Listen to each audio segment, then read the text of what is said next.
علامہ صاحب اگلا سوال ہے، اور یہ بحث میں نے ذاتی تجربہ بھی ہے میرا یہ، کہ ہمیشہ جب بھی ناموس رسالت صلی اللہ علیہ وسلم کی بات آتی ہے تو یہ اکثر لوگ اس بات پر ڈیبیٹ کرتے ہیں اور بحث کرتے ہیں کہ جب نبی پاک صلی اللہ علیہ وسلم کے دور سے ہمیں یہ مثالیں ملتی ہیں، جیسے کہ نبی پاک صلی اللہ علیہ وسلم نے عبداللہ ابن ابی کے بارے میں کہا کہ اگر اس کی بخشش کا امکان ہوتا تو میں 70 مرتبہ بھی اس کا جنازہ پڑھا دیتا.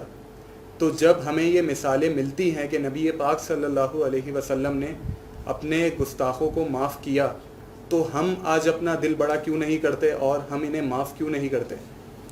کاش کے دین کی سمجھ ہو جائے. سوال میں آپ نے جو کچھ کہا وہ 70 مرتبہ استغفار کی بات ہے. بات یہ ہے کہ میرا مجرم ہے، میں معاف کر سکتا ہوں. میرا مجرم نہیں ہے تو مجھے کیا حق ہے معاف کرنے کا؟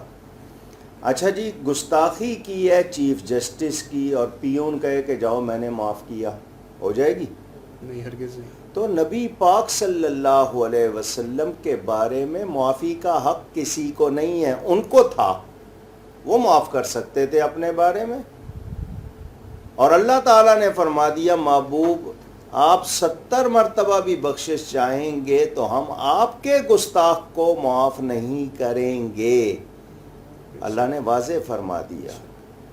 یعنی آپ کو رحمت للعالمین بنایا ہے، آپ مہربانی کریں گے، وہ معافی چاہیں گے، آپ کے گستاخ کو معاف نہیں کریں گے. آپ اندازہ کریں فرعون نے خدائی کے دعوے کیے، اللہ نے ڈھیل دے دی.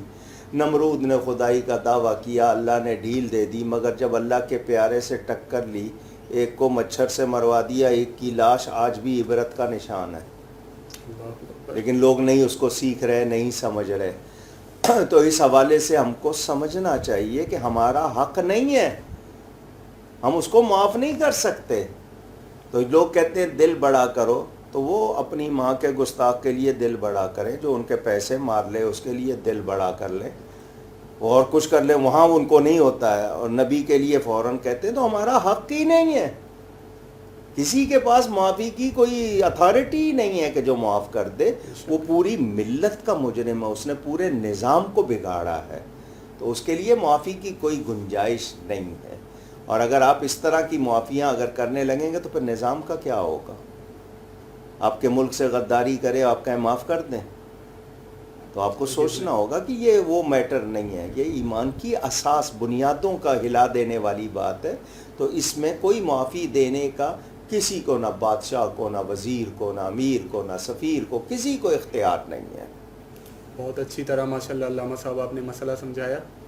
اللہ پاک ہمیں سمجھنے کی توفیق دے.